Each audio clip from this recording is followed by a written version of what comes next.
نبی کریم صلی اللہ علیہ وسلم تو مرکز ہیں اصلاح کے اور درستگی کے اور تربیت کے اور عمل صالح کے اور عقیدہ ایمانی کے مرکز، وہیں سے تو سارے چشمے پھوٹ رہے ہیں ہدایت کے. وہاں کیا خطرہ اس بات کا ہو سکتا ہے کہ نبی مشرک ہو جائے گا نعوذ باللہ؟ لیکن اللہ نے کیا فرمایا؟ اے پیغمبر اگر تم نے شرک کر لیا سارے تمہارے عمل برباد ہو جائیں گے اور سب خسارے والوں میں سے تم ضرور ہو جاؤ گے. ایک ہی بات یاد رکھو، صرف اللہ کی عبادت کرتے رہنا اور اس کے شکر گزار ہونا.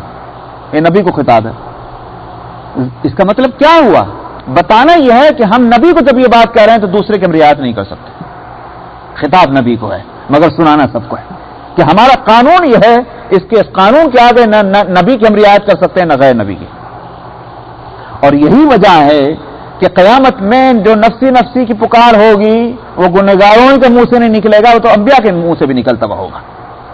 آدم علیہ السلام کے پاس پہنچیں گے سارے دوڑے دوڑے، ابا جان، ابا تو ہمیشہ مصیبت میں کام آتے ہیں، آپ سے بڑھ کر مصیبت کا دن کون سا ہوگا؟ آپ ہم سب کے ابا ہیں، آج کیجیے ہماری مدد. مگر ابا جان خود پریشان، وہ کہہ رہے ہیں کہ بھائی وہ گیہوں کا وہ جو ہے میں نے درخت کھا لیا تھا جس سے منع کیا تھا. کیا مغفرت نہیں ہو گئی؟ اللہ تعالیٰ نے قرآن شریف میں نہیں فرما دیا کہ ہم نے بخش دیا، ہم نے اس کی توبہ قبول کر لی. مگر ان آدم علیہ السلام اس کے باوجود کیوں گھبرا رہے ہیں؟ وہ آقا ہیں.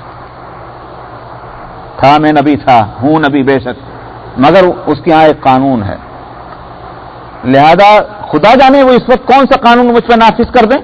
یہ ہے ڈر. نوح علیہ السلام کو بھی یہ ڈر ہے، بیٹے کی سفارش کر دی تھی، نہیں میں نہیں کر سکتا، مجھے تو خود ہی فکر ہے، اگر پوچھ بیٹھے تم نے اپنے کافر بیٹے کی کیسے سفارش کی تھی. تو سب گھبرا رہے ہوں گے. یہ ہے قانون کی بات. قانون کے سامنے اپنے اور پرائے سب برابر ہوتے ہیں. یہاں بھی اللہ سبحانہ و تعالیٰ یہی بات فرما رہے ہیں. قانون ہمارا یہ ہے کہ ایمان اور عمل صالح جو ہے وہ اگر ہے جنت میں وہی جائے گا. اس لیے جنت میں نہیں جائے گا کہ چونکہ یہودی ہے، اس نے ٹائٹل یہودیت کا لگا رکھا، اس نے ٹائٹل مومن کا لگا رکھا، اس نے ٹائٹل جو ہے نصرانیت کا لگا رکھا. دیکھنا یہ ہے کہ عقیدہ ہے بھی کہ نہیں ہے. تو میں اور اگر عمل بھی ہے بے خط جنت میں جائے گا، عمل میں خرابی ہے کچھ سزا بھگت کے جائے گا. لیکن جنت میں ایمان کی وجہ ایمانی سرے سے نہیں کیسے جائے گا؟ وہ میں نے کہا تھا کہ مال ہوگا تو خریدا جائے گا. یہ بات میں نے ویسے ہی نہیں کہی تھی کہ آپ کہیں کہ بھائی کہاں ایمان اور اعمال صالحہ اور اسلام کے شریعت کی بات، یہ دکانداری کی بات لے کے بیٹھ گیا. یہ مثال میری نہیں، یہ قرآن کی مثال ہے. قرآن شریف نے بھی بزنس کا لفظ استعمال کیا ہے. ایک جگہ تو فرمایا یا ایھا الذین آمنوا هل ادلکم علی تجارۃ تنجیکم من عذاب علیم. اے ایمان والوں میں تمہیں ایسا بزنس نہ بتلاؤں کہ جو تمہیں دردناک عذاب سے بچا لے. دردناک عذاب سے بچانے کے معنی یہ ہے کہ آپ بزنس کیوں کرتے ہیں؟ کوئی صاحب بتائیں آپ جاب کیوں کرتے ہیں؟ اس لیے کرتے ہیں کہ بھائی اطمینان کی زندگی ہو، کھانے کی پریشانی نہ ہو، پہننے کی پریشانی نہ ہو، بچوں کے خرچے کی پریشانی نہ ہو، گھر وغیرہ کی. تو آپ بزنس کرتے ہیں، جاب کرتے ہیں تاکہ امن اور چین کی زندگی گزر جائے. بزنس کا مقصد یہی ہوتا ہے. یہ کوئی نہیں کرتا کہ میرے بزنس کا مقصد خالی پیسہ بنانا ہے. کون بے وقوف ہوگا ایسا؟ پیسہ بنانا مقصود نہیں ہوتا، بلکہ مقصود جو ہے امن اور چین کی زندگی ہے. اللہ تعالیٰ فرماتے ہیں کہ ہم تمہیں ایک ایسا بزنس بتلاتے ہیں کہ جس میں حقیقتاً جو ہے امن اور چین ملے گا. تؤمنون باللہ، اللہ پر ایمان لاؤ اور اس کے رسول پر ایمان لاؤ اور اللہ کے راستے میں جدوجہد کرو، محنت کرو. اس سے حقیقی طور پر تمہیں چین اور سکھ ملے گا. یہ وہ بزنس ہے. اچھا صاحب ایک اور جگہ فرمایا ان اللہ اشترى من المؤمنین انفسهم واموالهم بان لهم الجنہ. اللہ نے خرید لیا ہے ایمان والوں سے ان کی جانوں کو اور ان کی مالوں کو، بدلے میں کیا ملے گی؟ قیمت، جنت. آپ کہیں گے ارے صاحب ہم سے تو نقد مانگ رہے اور اپنی قیمت ادھار دے رہے. میں پوچھتا ہوں کہ آپ جو ہیں یہاں ہول سیل کا جب بیوپار کرتے ہیں تو آپ کو کون لا کے کیش دیتا ہے؟ جی کوئی نہیں دیتا، چیک ہی دیتے ہیں. کوئی کیش نہیں دیتا ہول سیل میں. کیا ہم دنیا میں اعتبار کرتے ہیں ایک کاغذ کے پرزے کا اور سگنیچر کا. ملینز آف ڈالر کا بزنس ہم کرتے ہیں ایک سگنیچر کے اوپر، اعتبار ہم کرتے ہیں. اللہ میں پہ بھروسہ نہیں. اللہ میں کہہ رہے ہیں جنت ہم دیں گے، ہم کہہ رہے ہیں کہ یہ کیسا ادھار ہے. تو اس واسطے یہ خریدنا اور فروخت کرنا یہ اللہ نے خود ہی لفظ استعمال کیا. اس لیے میں نے کہا تھا ٹائٹل آپ سائن بورڈ بہت بڑا لگا دیں ہم مومن ہیں اور عقیدہ اندر سے ہے ہی نہیں, صاف ہے, عمل ہے ہی نہیں, تو جنت میں جائیں گے کیسے؟ تو سامان ہونا ضروری ہے. یہی ہے مقصد اس آیت کا. جو لوگ مومن ہیں اور جو یہودی ہیں اور جو نصرانی ہیں اور جو صابی ہیں, ان میں سے جو بھی ایمان لیا اللہ پر اور آخرت کے دین پر اور نیک عمل کیا, فرمایا ان کے لیے اجر ہے ان کے رب کے پاس, اور نہ ان کو پر کوئی خوف ہوگا نہ ان کو کوئی غم ہوگا. خوف ہوتا ہے ڈر جس کو کہتے ہیں آنے والے کسی خطرے کا, اور غم ہوتا ہے کسی اچھی حالت کے چھوٹنے کا, وہ غم ہوتا ہے. مثلا مثال کے طور پر آپ یہاں آئے تو آپ کو بہت غم ہو رہا ہے, ہندوستان سے آنے پر غم ہو رہا تھا. کیوں غم ہو رہا تھا؟ ارے بھائی میری فیملی چھوٹ رہی. فیملی بہت اچھی چیز ہے, نعمت ہے. تو اچھی حالت کے اور اچھی چیز کے چھوٹنے سے جو کیفیت ہوتی ہے اس کو کہا جاتا ہے حزن اور غم. اور آئندہ کا کوئی ڈر لگا ہوا ہو کہ پتہ نہیں یہ چیز رہے گی کہ نہیں رہے گی, یہ رہے گی کہ نہیں رہے گی, اس کو کہتے ہیں خوف. فرمایا نہ ان کو ڈر ہوگا نہ خوف ہوگا. کیا مطلب؟ یعنی مطلب یہ ہے کہ جنت میں جانے کے بعد یہ نہیں ہوگا کہ پتہ نہیں جنت میں آج رہیں کل کو نکل تو نہ جائیں, یہ ڈر نہیں ہوگا. اور اسی طرح سے دنیا میں ایک شخص ملینر تھا, بیٹے بیٹیاں بیوی بھائی بہن ماں باپ سب کو چھوڑ کر, بڑے اچھے گھر تھے محلات تھے, سب کو چھوڑ کر کے ملک الموت نے جان قبض کر دی اور لے کر چلا گیا. فرمایا کہ وہ جنت میں جب یہ جانے والا شخص اس کو ذرا غم نہیں ہوگا کہ میں نے دنیا میں ان ساری چیزوں کو میں نے چھوڑا ہے, بہت افسوس, قطعاً نہیں, اس لیے کہ اس سے بڑی نعمت اس کے سامنے میں ہوگی. نہ کوئی غم ہوگا نہ ڈر ہوگا. وَإِذْ أَخَذْنَا مِيثَاقَكُمْ وَرَفَعْنَا فَوْقَكُمُ الطُّورَ. اس کے بعد پھر لوٹ کر کے ان کے بنی اسرائیلی کا تذکرہ ایک عام قانون بتلا کر اور فرماتے ہیں کہ اس وقت کا تذکرہ کیجئے کہ جب ہم نے تم سے عہد لیا تھا. عہد کا لفظ بھی عربی کا لفظ ہے, مگر قرآن نے بعض جگہ عہد کا لفظ چھوڑ کر میثاق کا لفظ استعمال کیا. اس کا روٹ ورڈ ہے وثوق. آپ بھی کہتے ہیں میں بڑے وثوق سے یہ بات کہہ رہا ہوں, یہ لفظ بولتے ہیں, ہم تو اردو بھی بھول گئے یہاں آ کے, سمجھ میں آیا, انگلش آئی نہیں اردو بھول گئے. وثوق جو ہے یہ کہتے ہیں جب کسی چیز پر بھروسہ ہو, ٹرسٹ ہو, یقین ہو, اعتماد ہو, جب اور اس میں ذرہ برابر کوئی کنفیوژن نہ ہو, اس کو کہتے ہیں وثوق. اس سے آگے چلنے کے بعد پھر وثق یثق کہتے ہیں کوئی گرہ باندھنے کو. سمجھ میں آیا, ایک چیز لی دوسری چیز کے ساتھ آپ نے اس کو اس طرح سے ہک اپ کر دیا کہ وہ ٹوٹتا نہیں, یہ بھی وثق یثق کہتے ہیں, موثوق. اس کو تو ایسا وعدہ اور ایسا عہد کہ جس میں کوئی کمی اور کمزوری نہ رہ جائے, اس کو میثاق کہا جاتا ہے. اسی لیے میں ساری تفصیل بتا کر میں یہ بات نقل کرتا ہوں. بعض مفسرین نے یہ کہا ہے کہ میثاق اس عہد کو کہتے ہیں کہ جس کے وعدہ کرتے وقت قسم بھی کھا لی گئی ہو, اس کو میثاق کہتے ہیں. تو وہ اسی لیے کہا ہے اور زیادہ مضبوط پکا وعدہ جس کو ہم کہتے ہیں اردو میں. اللہ تعالیٰ فرماتے ہیں کہ اس وقت کا ذکر کیجیے گا ہم نے تم سے بڑا پکا وعدہ لیا, وَرَفَعْنَا فَوْقَكُمُ الطُّورَ, اور ہم نے تمہارے سروں کے اوپر کوہ طور کو اٹھا دیا. بات کیا ہوئی؟ قصہ یہ تھا کہ تورات دے دی گئی. اب کس مسخرے کو اللہ کی کتاب پہ عمل کرنا تھا, یہ تو سوائے سرکشی کے ان کی عادت کے اور کبھی کچھ نہیں رہی. تو کتاب آئی, اب لگے اینگی بینگی کرنے کے واسطے. کیسے معلوم کہ موسیٰ جو یہ اللہ میاں کی کتاب ہے, ہم کو کیسے سمجھ میں آیا کہ اللہ پہلے تو یہاں سے چلے. موسیٰ علیہ السلام نے اس کی بھی تسلی کرا دی, لاؤ 70 آدمی منتخب کر لو اور چلو طور پہ اللہ میاں سے بات کراتے ہیں. بات ہو گئی, وہاں بھی پھر سرکشی دکھلائی, پتہ نہیں آواز تو آ رہی ہے مگر ہمیں کیا معلوم اللہ میاں بول رہے ہیں, آنکھوں سے دیکھنا چاہتے ہیں. تو اللہ میاں نے ذرا پھر وہاں اسکرو ٹائٹ کیا, زلزلہ آیا, جھٹکایا, گرے پڑے, اٹھ کے وہاں سے آخر کو عقل ٹھکانے ہوئی تو آئے. کہا اب عمل کرو, اب تو سمجھ میں آ گیا کہ اللہ کی کتاب ہے, ہاں عمل کریں گے. مگر پھر گڑبڑ, نہیں عمل کرتے. سرکش قوم ہے پکی. اللہ سبحانہ و تعالی نے ان کے اوپر ایک طور کا ایک چٹان اوپر مسلط کر دی. مت سمجھنا کہ یہ کوئی کیسے ہوا ہوگا. میں بتا چکا ہوں ابھی پچھلے ہفتے کہ دن بھر 40 برس تک دن بھر ان کے سروں کے اوپر بادل سایہ کرتا تھا, اور پتھر اتنے بڑے پتھر سے 12 چشمے نکالے تھے ان کے واسطے، سمجھ میں، اور کھانے کو من و سلوہ روز مل رہا تھا، اس خدا سے کیا مشکل ہے کہ وہ پتھر کی چٹان جو ہے پوری کوہ طور سے اٹھا ان کے سروں پر مسلط کر دیں؟ یہ سب ہوئے ہیں تماشا۔ میں ایک بات بتلا دوں، ایک ہے اللہ کی عادت اور ایک ہے اللہ کی قدرت۔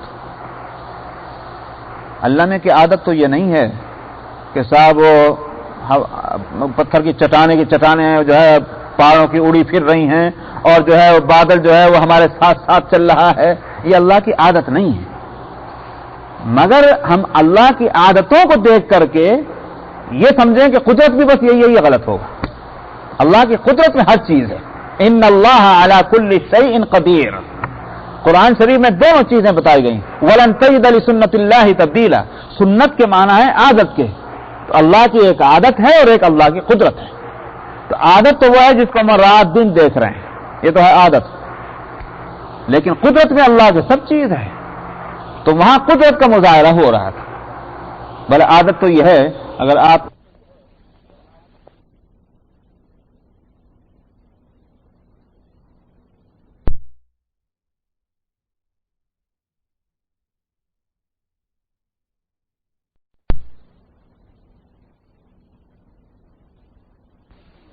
ہو رہا تھا، بھلے عادت تو یہ ہے، اگر آپ آسمان پہ جانا چاہیں تو آپ کو ہوائی جہاز میں بیٹھنا پڑے گا، اور وہ ہوائی جہاز بھی کچھ دور تک جا سکے گا، اس سے آگے جانے والا ہے نہیں۔ یہ تو ہے عادت۔ اور قدرت کیا ہے؟ حضرت محمد صلی اللہ علیہ وسلم کو وہاں تک لے گئے جہاں تک جبریل بھی نہیں جاتے گئے نا۔ یہ عادت ہے، یہ قدرت ہے؟ ظاہر ہے کہ خود عادت ہوتی تو ہم بھی جایا کرتے، لیکن وہ عادت نہیں ہے، قدرت ہے۔ قدرت سے اللہ نے یہ بھی کر کے دکھایا۔ تو اللہ سبحانہ و تعالیٰ نے ان پر کوہ طور کا ایک چٹان پوری مسلط کی اور فرمایا کہ کہو تم تورات کو مانتے کہ نہیں مانتے؟ تو اب جناب جب دیکھا کہ پیچھے اور مرے، ہاں ہاں ہم تیار ہیں، وعدہ کرو کہ وعدہ کرتے ہیں۔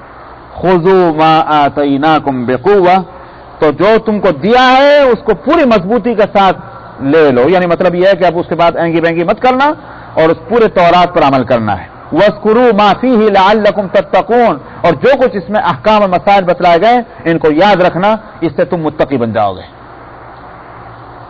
تو یہ ان سے وعدہ لیا، مگر وہ چٹان ادھر اور یہ ادھر، وہ وعدہ بھی بھول بھال گئے۔ تو پھر وہی حرکتیں ہم کو سنانا اس وجہ سے ہے، آج ہمارا حال بھی قرآن شریف کے ساتھ یہی ہو رہا ہے۔ وہ قرآن شریف کب یاد آتا ہے؟ جب کسی کا انتقال ہو جائے۔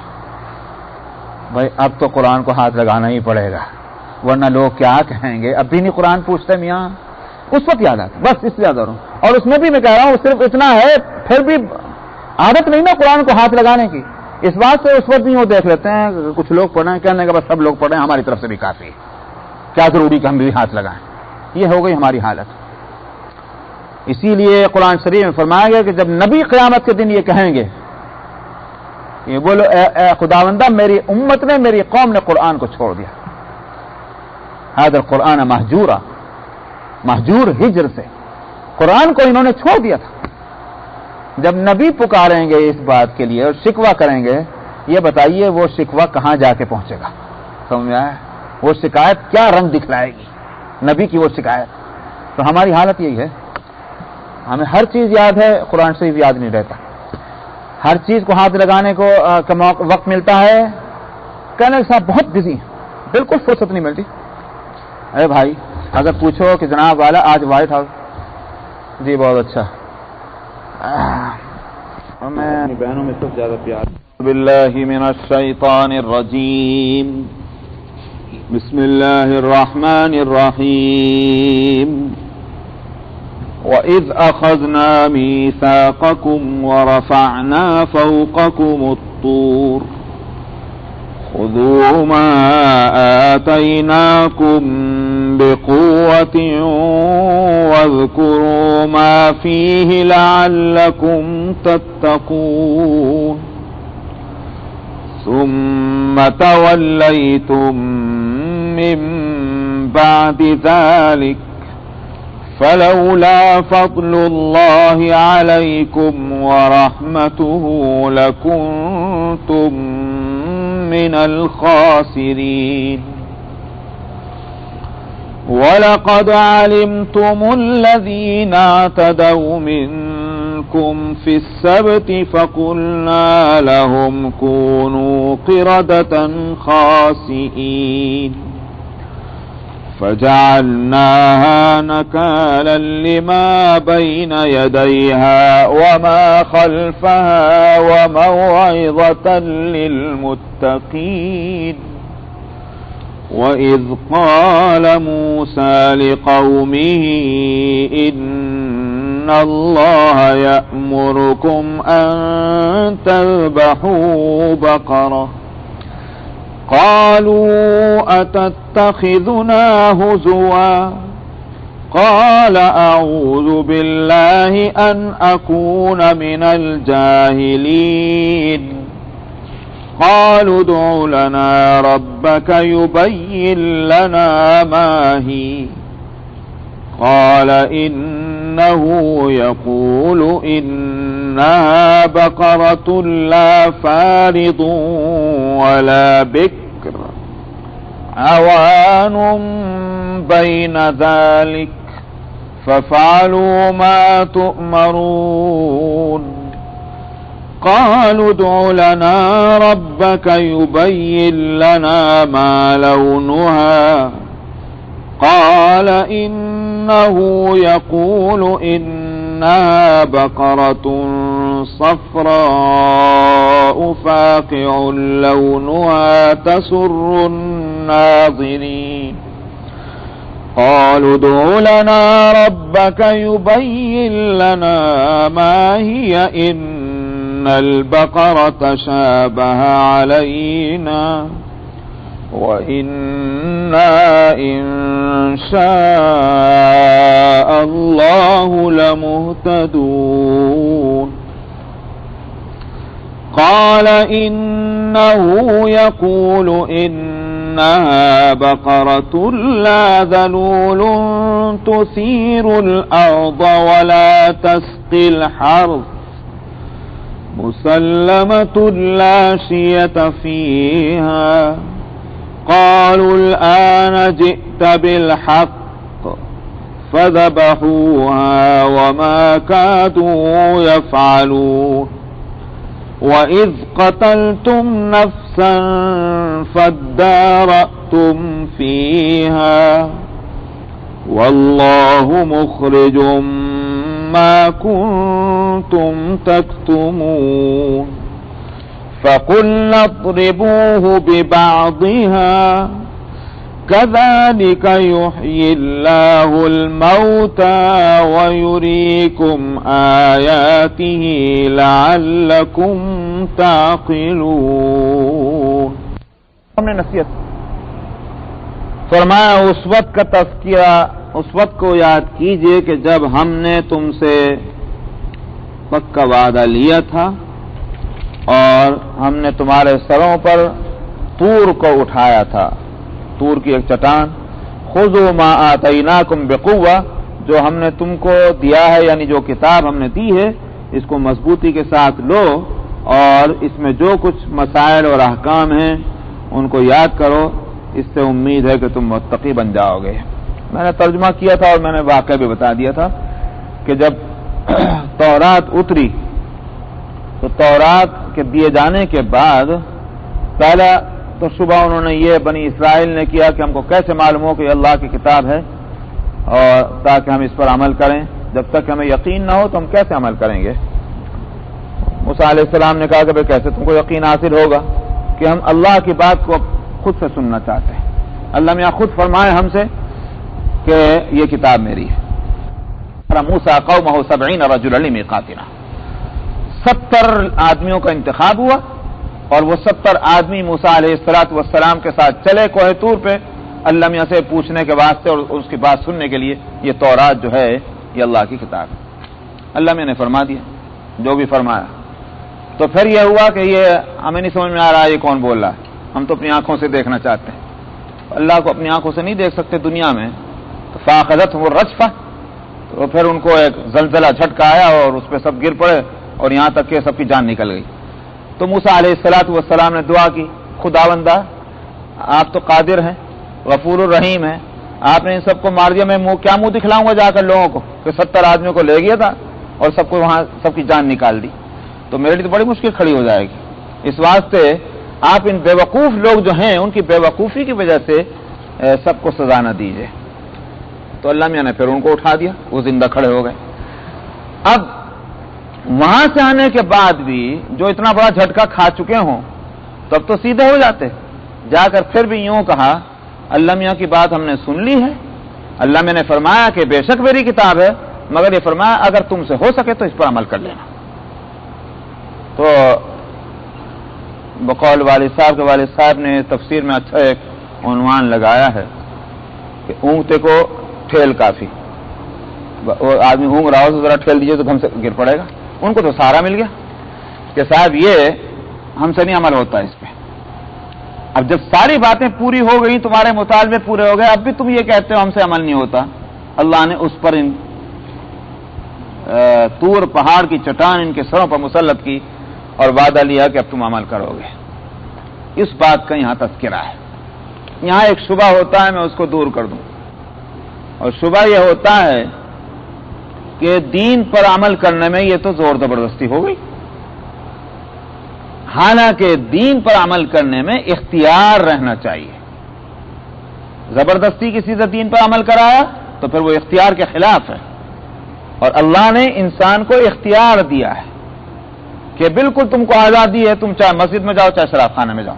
جب آزادی ہے تو بھئی یہ زبردستی کیسی ہوئی؟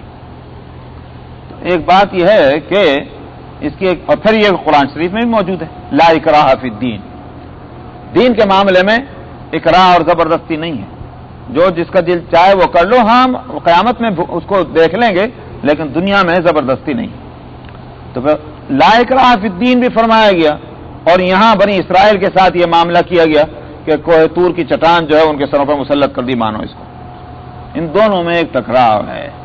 جواب کیا ہے اس کا؟ ایک جواب تو مفسرین نے یہ نقل کیا ہے کہ بھائی لا اکراہ فی الدین اسلام میں ہے, ہو سکتا ہے کہ پچھلے مذاہب میں پچھلے دین میں وہ بات نہ رہی ہو اور وہاں مجبور کرنا رہا ہو, ایک امکان تو یہ ہے. لیکن جو جواب اس میں صحیح مانا گیا ہے وہ جواب یہ ہے کہ دو چیزیں ہیں.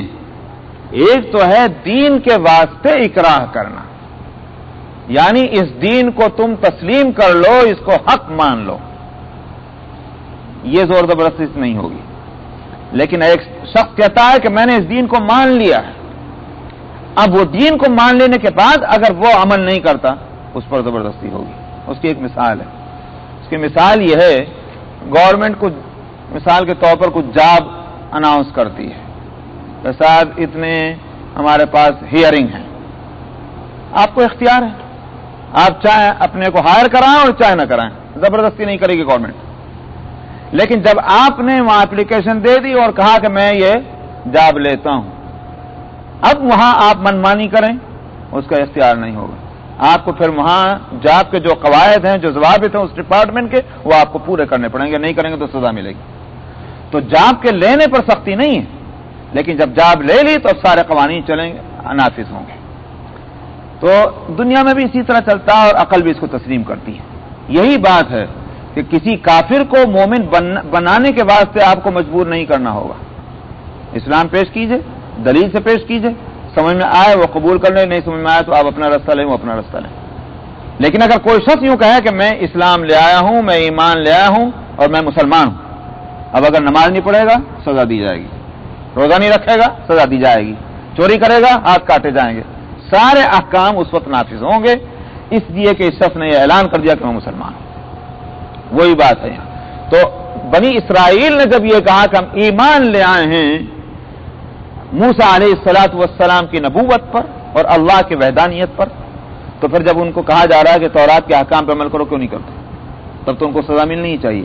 یہ ہے اس کا جواب, اور اس میں کوئی اشکال نہیں, پھر نہیں رہتا. ثم تولیتم من بعد ذلک, اس کے بعد کوہ طور تو یوں کہیے کہ چٹان مسلط کر دی, وعدہ لے لیا, اور وہاں سے کہہ کے اچھی بات ہم عمل کریں گے. اللہ تعالیٰ فرماتے ہیں اس کے بعد بھی پھر کیا ہوا؟ تم نے روگردانی کی اور نافرمانی شروع کر دی. فلولا فضل اللہ علیکم ورحمتہ لکنتم من الخاسرین. اگر اللہ کا فضل اور اس کی رحمت تمہارے اوپر نہ ہوتی تو تم تو بڑے خسارے والوں میں ہو جاتے.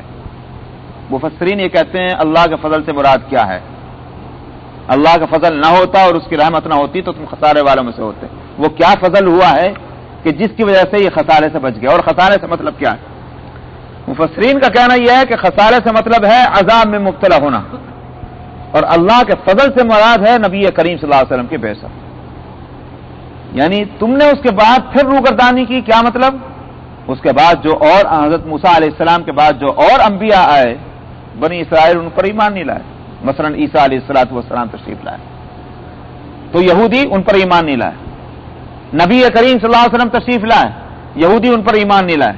یہ ہے تولی، تم نے پھر پیٹ پھیر لی. لیکن فرمایا کہ اگر اللہ کا فضل نہ ہوتا تو تم خسارے والوں میں ہوتے.